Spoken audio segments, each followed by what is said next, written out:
How can you be with someone that keeps losing babies? And I was like, wow. And I kept on like, God, I don't know why you're teaching me. But if you know you will take the babies away, don't give them to me. And don't ask a grieving mother, when are you trying again? Oh. So when end of the day, this is a body. Yeah, you can't keep. So when I told him, and he had a call from someone saying that I can. How can you be with someone who God's people? Losing? And that was actually after your wedding, guys, right? Yeah, it was after your wedding. I was like, wow, that's the only thing you can say. You don't know what I'm going through. You don't know. We don't know what's causing you. Asking us, what is the problem again this time? I was like, oh God. Okay. So that hit us hard.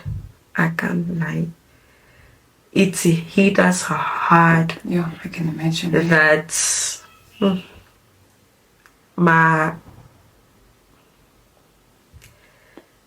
we were trying to be strong for each other, but at the same time to also give each other space to grieve. Because I noticed that I deal better with all this pain than he does. Because at that moment when I'm crying, I'm doing all this, he's there like, you know what, it's fine. But he doesn't shed a tear. Like, he acts like he's strong, but the aftermath, that's when you realize like he's also damaged, but he doesn't speak about it. So yeah, guys, that was my first time to do burial arrangements. Oh God. I didn't know anything. You have to identify the body. You have to identify the body? Yes, I had to go at the mortuary and identify the body. And by this time I was like, the first baby one died, I didn't hold the baby, I just looked at the baby. By this time I was like, you know what, let me hold the baby. Because with the first one, we don't even know what happened, because the hospital was like, no, we have to run some tests, what causing this, your placenta and the baby. So basically the first baby was like a project for them to know what caused that, why my body rejected that. So when at a point we were ashamed to tell people like I've lost the baby, because now people were like, again, not knowing the actual not knowing, because even us, we didn't know what's causing that. Even the doctors till today, they don't know. Because they keep on saying, no, you're going to take your placenta at the lab. They don't get back. They don't get back. Are you serious? They don't. So later on, when everything passed, and then as the doctors were doing rounds, the professor came and was going through my files like, you guys, we gave us steroids. They're like, yeah, because the baby, our stomach was like, you gave us steroid. And he turned back, I was like, ma'am, I'm sorry. There's nothing wrong with you. It's not your fault that the baby died. The hospital killed your baby. Wait, he said it to you? Straight like that, yes. And he was a Nigerian doctor. And he said, the hospital killed your baby. And I will advise you to sue them. But with the way everything is chaotic with COVID and everything, you'll go nowhere with the case. Because at that time, many people at the hospitals kept on dying because of hospital negligence. Yeah. So he just told me, the only thing I will tell you is to take heart, keep on praying. I was like, God, in the midst of all this, how will you pray? And I kept on like, God, I don't know why you're teaching me. But if you know you will take the babies away, don't give them to me. Because if you know that you let me go through pregnancy, and I enjoy all the moments, I bond with the baby, and then you decide to take the baby, then don't give the baby. You know, that day I cried. I was like, I say so many wrong things. I was so angry at God. I was like, you've taken my first baby. That was like my womb opener. You took it. You took my mom. Now you're taking this one. And I thank God then Our son was small, he didn't understand anything, but he knew that he lost a sister. He knew he lost a sister. And he's so smart. Yeah, he knew that, because when we put him to crash first time, they asked me how many. I was like, no, my mom just lost my sister. And he was 4 going to 5. Sure. So, God, the pain, as I said, you know, at a point my brothers, I think my family broke more than I did. I became a comfort to them. They were like, how are you doing it? I was like, I don't know what God is teaching me, but I just thank him. But yet I was angry. I was angry at a lot of things. Like I ate right this time. I did everything right. You know, I exercised. I didn't gain like crazy weight. I looked after myself. So after some time, we decided like, you know what, we're not going to try again now. Maybe after 2 years. Until the obsession started again. I was like, oh yeah, Vin is lonely. We have to try. And my husband was like, I don't want for you to fall pregnant and then we have to bury it. And he said it like, that's when I knew that he was hurt. Because he said, I don't want to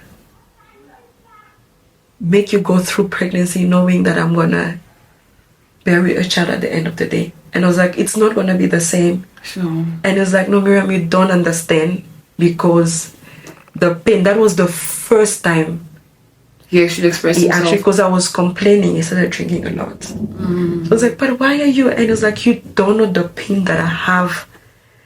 There's no prayer that I prayed.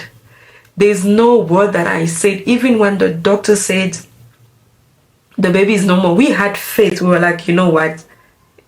No, they made a mistake. Sure. Until at the point I was like, you know what? Let's face reality. It has happened. And then a year later, we decided to try again. But because you've gone through all the pain, now I conceived with fear. Before I conceived, like I said, I went through obsession again. We were trying and nothing was happening until we went to my doctor, my gynecologist. Another one I had to change because the family was like, no, you've been going to these hospitals and there's nothing, try our own. We were like, okay, fine, I'm going to try. And then I didn't want to argue because I didn't have strength anymore. I was like, well, you know what, let me do what you guys want. Then I tried. Everything was going up. But every time I go for a doctor appointment, my heart literally drops. It's like you waiting. I'm like, okay, today is the day. Ooh. Tomorrow is the day. And when you feel like there's no movement for 2 hours, you're like, okay, this is it. And people said like, no, you guys should buy. Or like, we're not buying anything until the baby is born, you know. But we kept on having this thing like, today's the day. We were scared. We were like scared. But my son bonded with the baby. He was so excited, telling everybody. And then what funny, we found out that it was a boy. See how God has a sense of humor. God have a very sense of humor. He gave us a girl, gave us a boy, gave us a girl, and then gave us a boy. And then I was like, God, you have a sense of humor. Like, because if a person said that, no, you have 2 boys, you've never had a girl, I was like, oh, I've had, girls, So there's a chance again if I ever want, but which I'm not. If I ever want to try again, there's a chance for me to have a girl. So, and at that time it was so exciting because me and my friend were pregnant at the same time. We were only like a month apart. Oh, really? Yes, me and my friend were just a month apart. And we enjoy. I'm gonna cook. She was like, babe, what are you cooking today? I had that with my friend as well. And she'll come, I actually enjoyed that pregnancy and it was going very, very well. Until, oh God, until I was told again to stop medication. These people of God. These people of God. He said, no, you must stop medication. But I was drinking, hey? I was drinking. I was like, I'm not going to be that foolish. And he was like, no, we're going to pray for water. For me once. For me twice. We're going to be praying for water. That's what you're going to be drinking. But I was drinking my medication. Everything was okay. I remember, I think I was 7 months and 2 weeks. I told my doctor, I was like, I'm kind of feeling tired. And my belly is heavy. Is there a way for you to write to me, so that I can be induced? He said, no, everything looks fine. So your sugar is fine. And the only, it wasn't careless. I won't say the doctor was careless. I think is, you know, when you've been treated for the first time, but someone was not treated you. We didn't know. Actually, I knew that you get more of my sugar in the blood than in my urine. Oh, is it? Yes. Oh, right. Mine is more high in the blood than in my urine. I can come to you now. I've had sugar, but in my urine it will show less. But if you take blood, it will show a very amount. So I knew that. Okay. So I think I should have mentioned it to him, which I didn't. So. So the thing is, we were not checking my blood sugar very much. So when I went to the hospital and I was again feeling pain, that morning I woke up, I did my, the last month you become like a clean freak, like I will be clean. Were you? Oh, God. At a point of like, is it called nesting? No, I don't know. With me, I started doing spring cleaning left and right. I would do spring cleaning today. 2 days I'm doing again. At a point of but the house is clean. But I felt like for me, I don't know if it was because I was reaching at the end. And that's when one day after I finished my cleaning, I sat down. I could not feel the baby's strong kick. The baby was so strong. If it kicks you, even you're going to tell you, oh, please behave. Don't kick mama like that. You're hurting mommy. And then I couldn't, and I started calling the doctor. I called the doctor. The phone was not going through. I called everybody. And the people that say I should put their number on speed dial, nowhere to be found. Why didn't you call me? Dude, you that side of the world. Still. And I didn't even think about it. Literally, I would show up. So I had to wait. I didn't want to panic. I had to go I have to wait. I called him. I just asked him, where are you? He was like, no, I'm close to the house. And when he came in, he just told me, you look pale. What's wrong? I was like, no, there's nothing. He said, I don't like the look that you have. This is the same look that you had when the baby died. And I said, no, it's nothing. So I tried to calm myself, and I just told him that I can't feel the baby's movement as strong.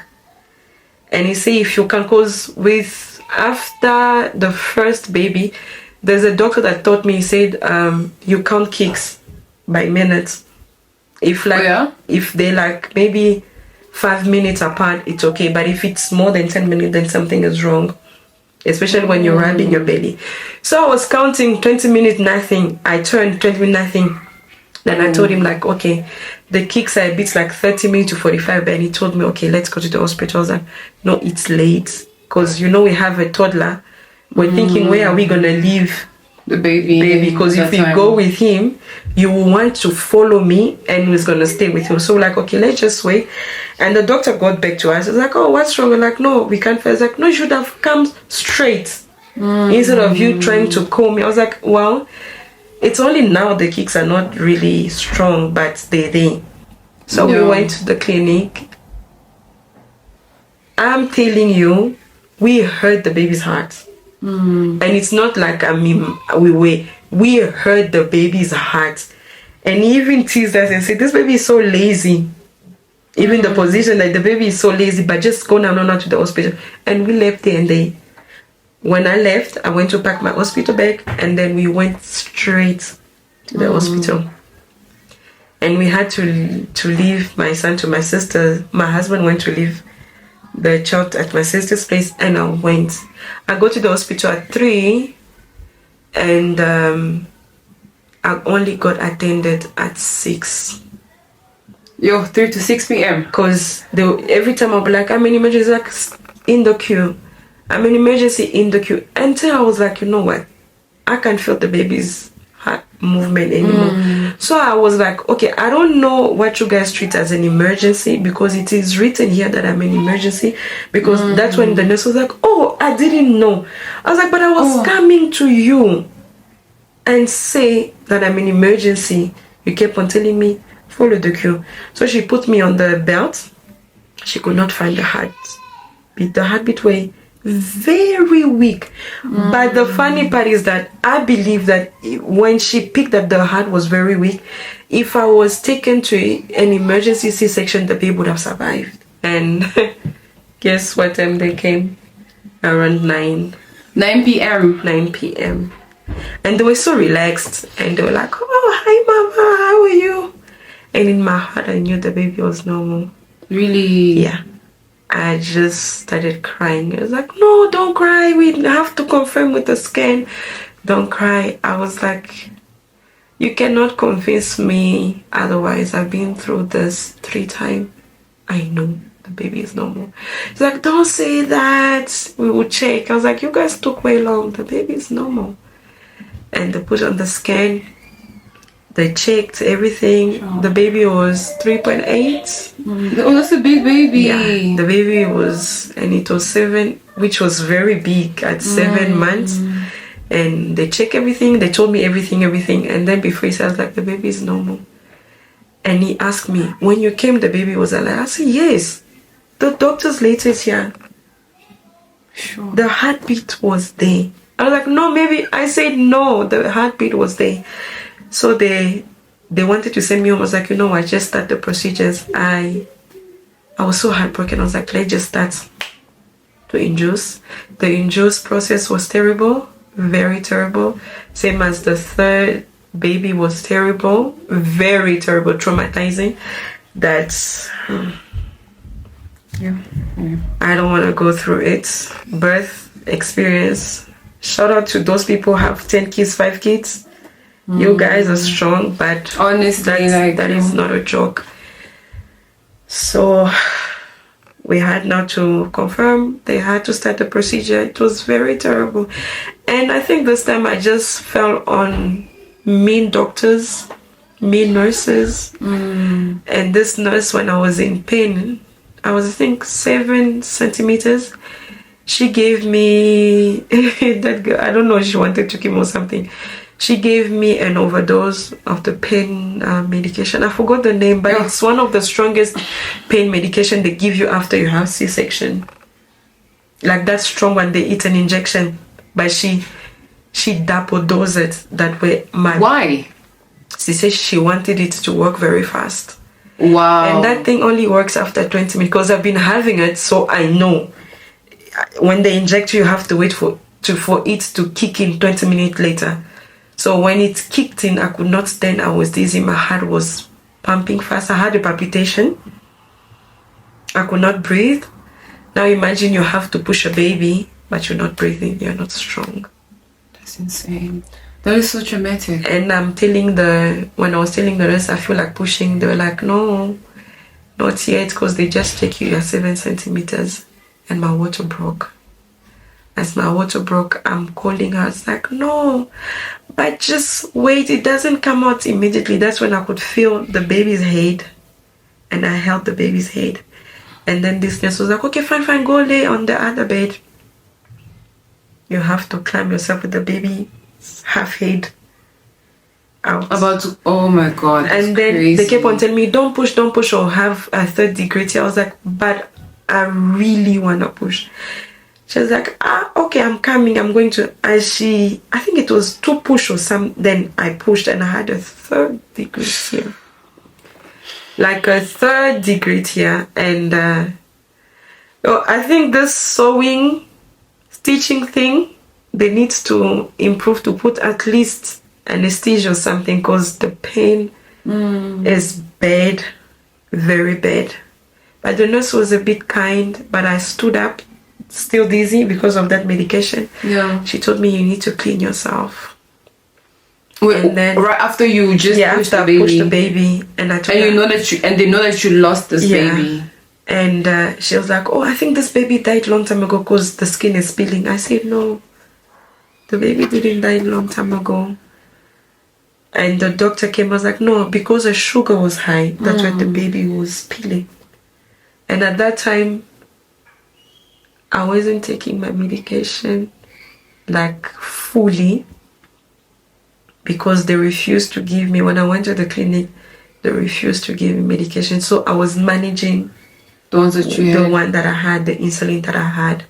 Sure. So I was basically just managing what I had, because the clinic didn't want to give me. They say, and at that time my hospital had an incident, and they could not serve many people. They say, "No, you still have to go there." You know, when you go there, they're like, "No, it's not open because there's still a problem we're trying to fix." There's always something happening. So after that, everything, oh God. This one, I don't know if my husband is okay, because he still tells me that don't fall pregnant again. And I can picture his face.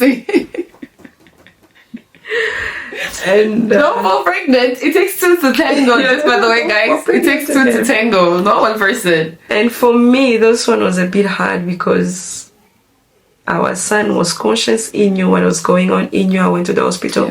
So when I called, I wanted to speak, because it was like a comfort for me. I was like, okay, this also is gone, but at least I have this one, and let me focus on him. This one, And then, God. And we had to do again funeral arrangement. Oh, she's been a great, Melissa's been, I even say thank you. You may seem that you didn't do much. I feel like but you've been there for me. I don't want to cry. Don't cry. This will make me cry. Because I was there with the last one. Yeah, you've been there for me and David and the family. Yeah. It's really helped me to know that.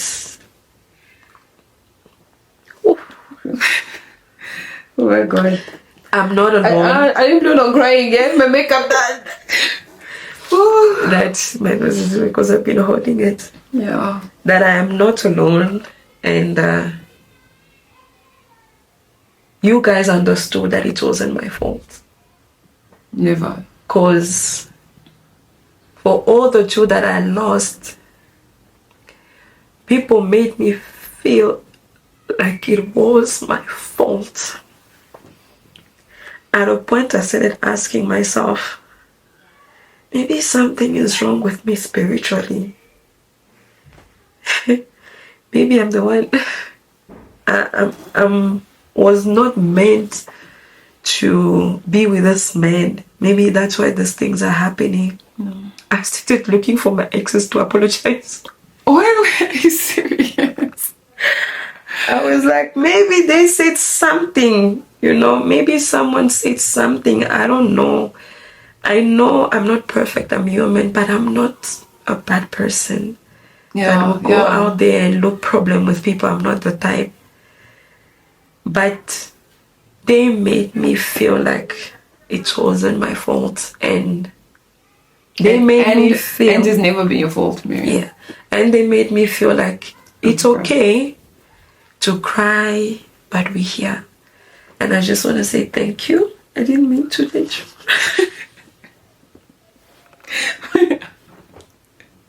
You make me look funny. I don't want you to make yourself. I'm sorry. I am so, guys, I'm not just saying this because it's a camera. I'm so proud of this woman, what she went through. Not so many people can survive what she went through. Not so many people. That's why you hear so many stories of women have taken their lives. Yeah. But the fact that you stick through it, and she's always smiling. That's the crazy part. I look at her, I'm just like, I know myself. When I lost my dad, I went like MIA. I didn't want phone calls. Like, my phone was off. Like, it was so hard. Like, I would smile, but it was so hard. Like, it took me a very long time. But with everything that she went through. Like the word, like even the Bible says, like we shouldn't bury our children. Yeah. So you bearing 3 kids, I'm just like, this woman is so strong. You are a strong woman, and God has like bigger plans for you.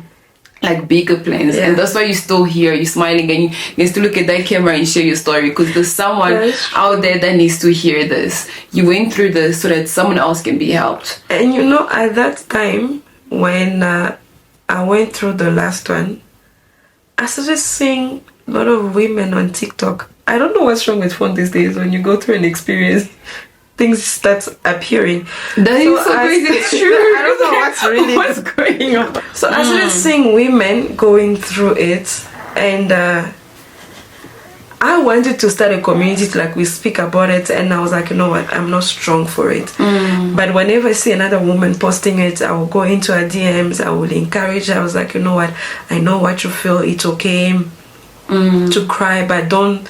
The only thing that's encouraged me is that, I don't know, it's someone that came to the house, said that, Miriam, it's okay to cry.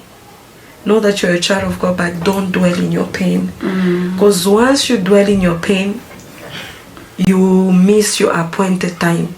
Because you don't know what God has planned for you.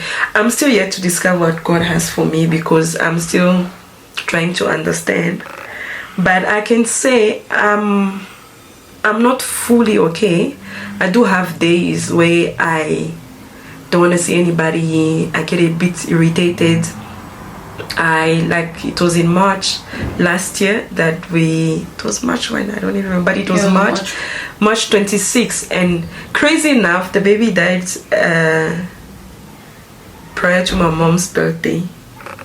When is mom's birthday? Mom, it's the 25th of March, and the baby died on the 23rd, and I delivered the baby on the 27th of March.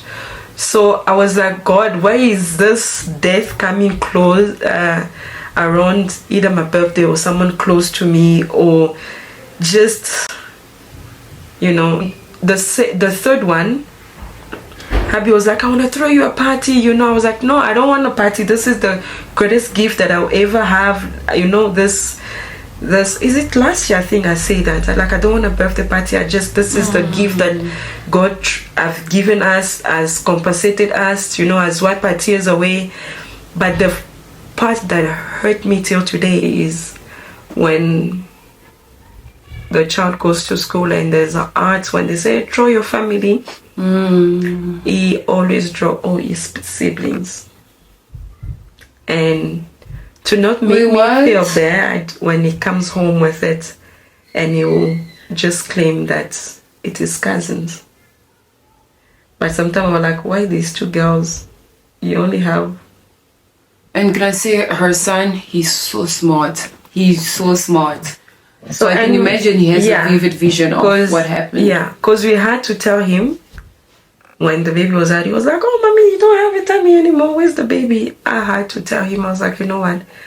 I don't want to get home and try to beat around the bushes when people start coming, because people were around. Because we wouldn't have done it by ourselves. Family was there, and if he sees a lot of people, he will start wondering, like, what's happening? 2 days, where's the baby? 3 days. So I told him, oh God, also he cried.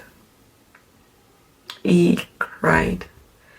So when he went back to school after that, he kept on crying. The teacher started calling. I was like, what's wrong? The teacher didn't know. They're like, he would sit in his corner and would just cry. And then they asked him, but his friend was like, no, my sister went to heaven. My brother went to heaven. Shame. I'm all alone and stuff like that. So the principal had to call us in and like, you know what, I think the whole family need like counseling, but we were like, we don't really want to talk about our problems to people. And I know how I deal with pain mostly, and I just didn't know how my husband deal with pain. Yeah. This one alone made him a bit,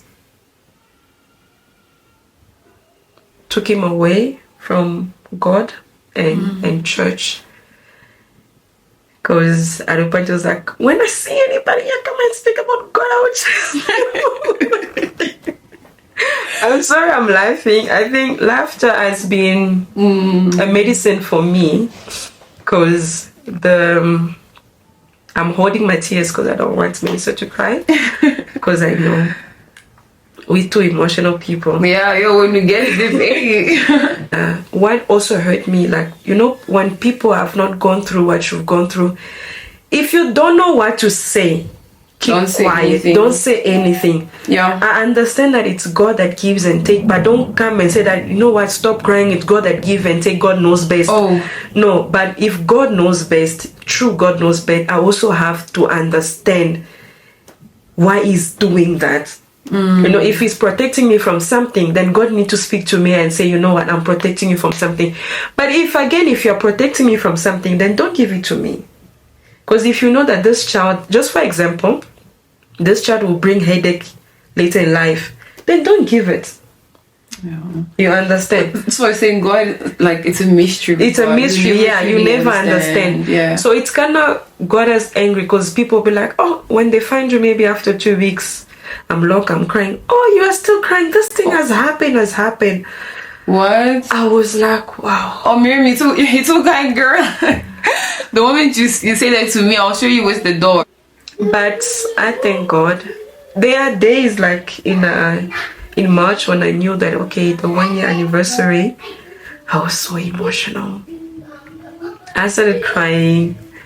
Abby would tell me I was at work. I just went in the bathroom. I just break down. And we're healing, and there's no magic to say that I healed because I did that. I healed because I listened to this. And for me, the time I was grieving, there was a song. Sorry. There was a song kept on playing in my head. I've never heard that song, but there was a song that God was putting in my spirit. The song, Christ is my firm foundation. Oh, I love the song. Then I decided, I was like, you know what, God, this song keep on playing and playing. I'm going to listen to it. And I listened to that song. Oh, I'm having chills everywhere. I listened to that song and I broke into tears. I said, God, forgive me. I have blamed you. I'm trying to understand, but I thank God. And there was that one, I think there was about 3 songs that kept on coming to my spirit, and I kept on listening to it, and then I kind of felt better, but I wasn't fully healed, but I kind of felt better. Yeah. But till today, I can't say, there are days, because we did give our kids name. We give them before. Yeah, I heard those names. I heard those names. So I was like, poetic justice or what? So whenever Shakespeare in the making, we think about it, I was like, oh, especially the people that maybe we were pregnant at the same time, and then I see their children, I'll be like, oh, my baby would have been that Kaya age. should have been 8 years old. That's our first Kaya. That's her name. I'm like, Kaya would have been 8 by now. We'll be washing the dishes, and then we're like, oh, and then Yavin, and then we'll be like, oh, Yaira would have been 3 by now, Watch everybody just told the names. And Yaira was the 3rd one. She was gone.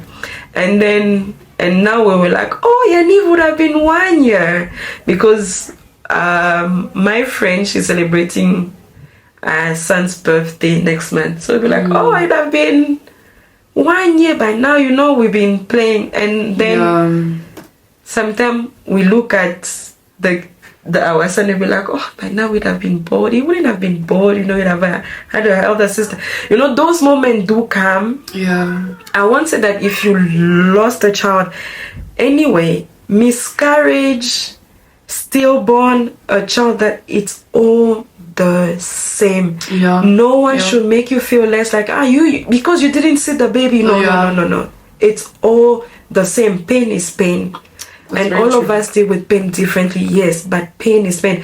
I didn't want people to make me feel like, no, anyway, the baby died in the stomach, you didn't even see the baby. But when I pushed, I saw the baby. And you already built a bond with the baby. Those and 9 months and her joke. And I held the baby.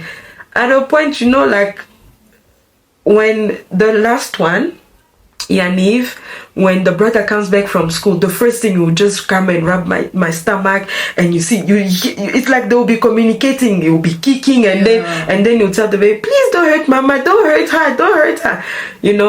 And then I'll be like, but you were worse than this. But why you know? But it's never easy. It doesn't get easy, but it get better. Yeah. It doesn't. That's what I would just say as And you know what they say, hey? Like, people like saying time heal all wounds. I don't think that's true. No, time helps you to adapt. Yes. Yeah, you to a just situation. adapt. Yeah, because the wound will always be there. It is Like, there. no matter what, it will is always be there. Because, you know, like now, I still have faces of my children in my head. Even when I'm talking to you, I know this one was looking this way. This one had... Yaira had a lot of hair and it was curly, and Yaniv had hair that was so, you know, we got to and see him, by the way. with big cheeks, you know. And at that point, and I believe that this, I would just say that when you're grieving, when you're in pain, don't say any negative word, guys. Don't. Because the Bible says that the power of life is on our tongues. Yeah. Now, that's when I started going back. It was this March, I was reflecting. I was like, God, what if it's the word that I said on Yaira's, you know, saying that I will never give up birth again. If you give me, just take it. I don't want it. What if it was that? You know, and also to say that, what if it was also people projecting their words on me, you know? All I just say, if you've gone through pain, loss, or anything, just... I will not say that just move on. Take your time. Yeah. And grieving is different, you for know, everybody. like I say, for the first one, it's been 8 years that we lost the first child. But yet, when every time I close my eyes, I still have the face in my head. So it doesn't heal, but we just adapt, you know. And also, the best way to deal with pain, don't rush. Yeah. Don't rush. Yeah. Because sometimes we feel like, okay, because for me, at a point with Yaniv, I kind of felt like, no, wait. We're trying to fill the void of the other one and I wasn't doing it because Yavin was lonely. I was kind of like, okay, now he's at school, there's nothing for me to do, so let me just have a baby to keep me busy. Because with me, I was told that you can't work until the child is at a certain age. That's most of our African men, what they do. You can work until you can have businesses, but going to work you can't until the child, because most of us don't trust caregivers, you know. With the kids, I'm joking. Yeah. So I just felt like I was trying to fill the void, like, okay, because there's nothing to do, let me just find someone that I will, apart from myself and Yavin, but just someone small who will not talk to me, you know, will not say, I will say, don't do that, you ask me why, you know, you know, stuff like that. Yeah.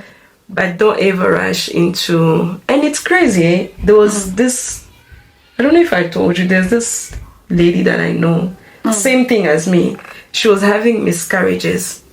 She get pregnant. The child is quite big. She had a child in a teenage stage. But now the child, I think is maybe 18 or 17. Now, mind me how crazy she kept on claiming, no, the child kept on saying, I'm alone at that age. So she kept on trying and trying. She'll be having miscarriages. And the last pregnancy actually took her. Yes, the last pregnancy took her. And the baby is here, but the mother is not here. Oh, no. So with me, every time when I would think about pregnancy, I'll be like, what if I go again this time? And it's not like it's gonna be like that, obviously, because Yavin, it wasn't like that. So, but now after when I was in the hospital, I kept on saying, what if this time I come back and it's me? What would my husband do with a baby and a toddler? You know, what will happen? Because I remember they were pushing the narrative with the last one. They were pushing the narrative of me having a cesarean. And I felt Like, I always feel things, guys.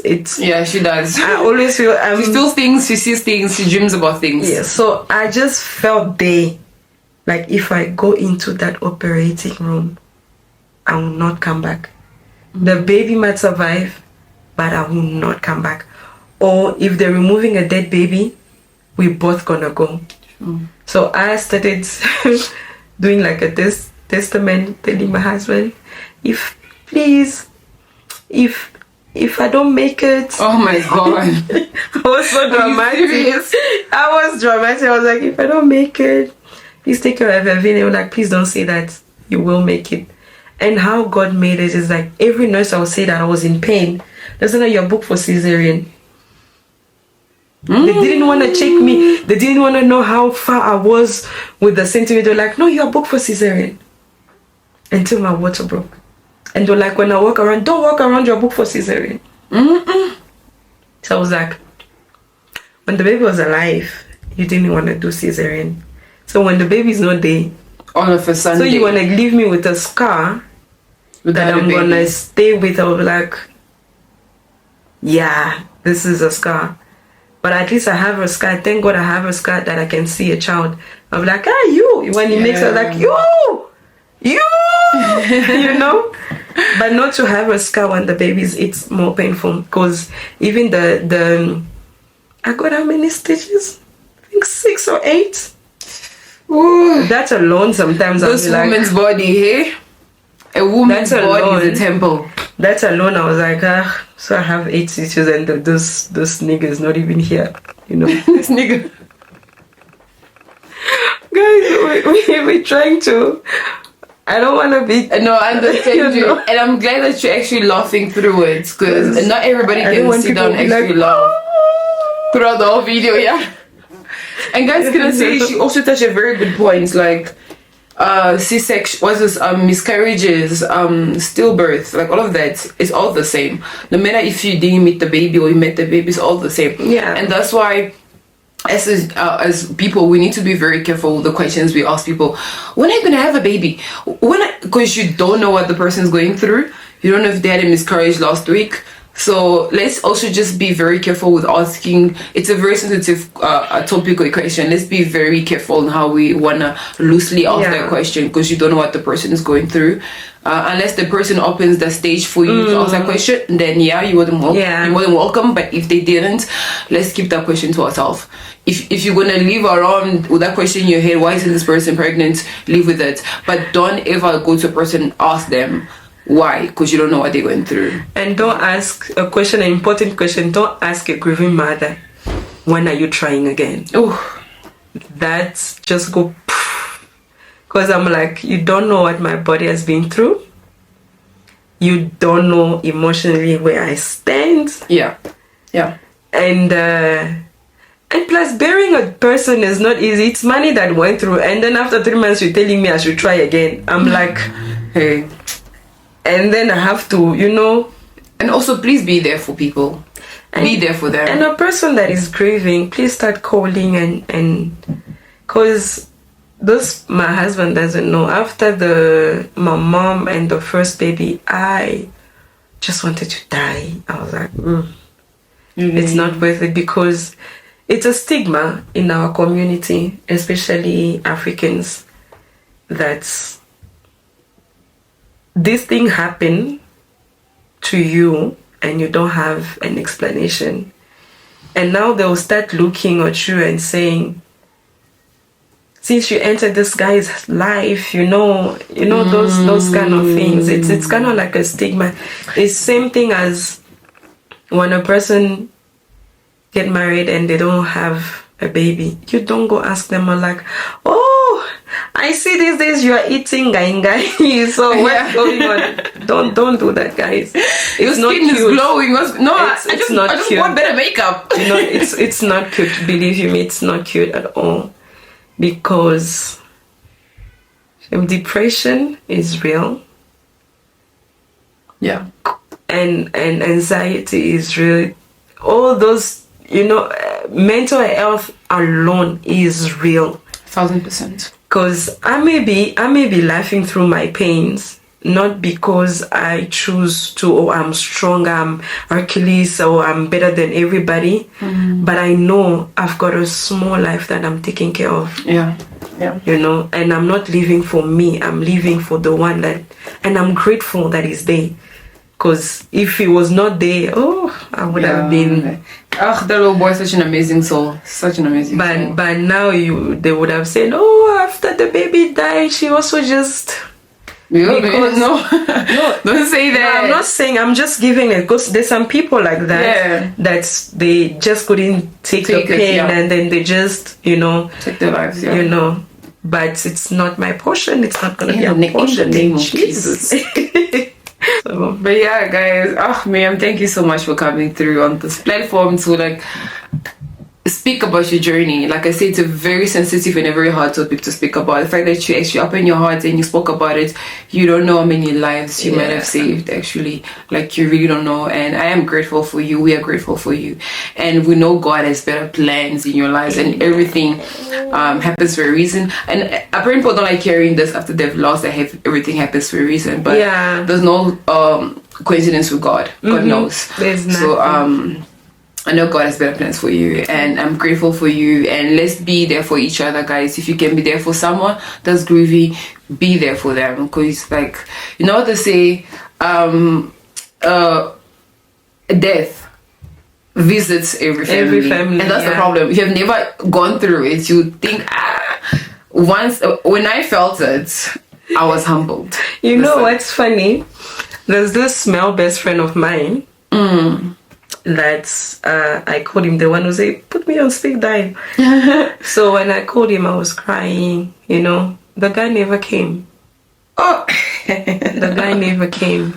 Best friend. Yeah. He came 4 months after. Sure. And he was acting like everything was fine. And the only thing he told me is like, I didn't want to come because I didn't want the process to remind me of something else. I was like, okay, but you, my friend, you know, when there's death, there's things like parties, death, celebration. Even if I have a problem with you, put it aside and come. 100%, you know? Yeah. There's some people, I know, there's some people who felt like, it happens to her, you know, yeah, I'm not gonna go because you're on good terms, but not knowing that one day that person will also gonna struggle having a baby. So don't ever look at someone's pain or struggle to like, it's them, it has visited, like what she said, it visits every house, every family. So try to be there for those people. It can be a party, even if you're not invited, obviously don't go. But a thing as funeral, even if you're not invited, just go. Yeah, and even a funeral, like, we don't wait for invitation. Yeah, you just show up, respect, you know, because you just never know. Maybe it will happen to you, and maybe the person's experience will help you to deal with what you don't know. 100%. But because. And I pray and I ask that I pray that after this video, many people that have gone through what I've gone through, they reach out to you to share the story. Because most of us African are not sharing. Like I say, the stigma to be, because I know some people be like, maybe she said too much, you know, maybe she. But I don't know what you actually went through. And there are things that we didn't speak about because of time. Yeah. And I don't want a lot of your listeners to cry. You know, and I also don't want you to cry. Girl. But yeah. Yeah. So I just pray and I encourage, if you have a story like mine, please reach out to her. Please reach out, guys. The best in the business. In the business? Yeah, I'm calling this a business now. Stop paying me. I'm joking. But guys, yes, this is honestly like an open platform for anyone. Like, if you'd like to come here and just show your story, share your experience about anything, you are more than welcome to come here.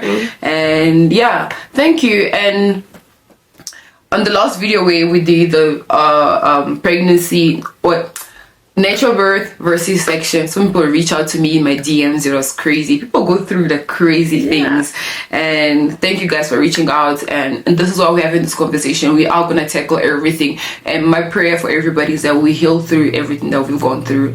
But this is where we wrap up. Thank you so much for watching, and thank you, Miriam, for coming through. Bye. Don't forget to comment, like, subscribe. Tell your tantine, tell your tonton, tell your side chick. And Tell your side chick.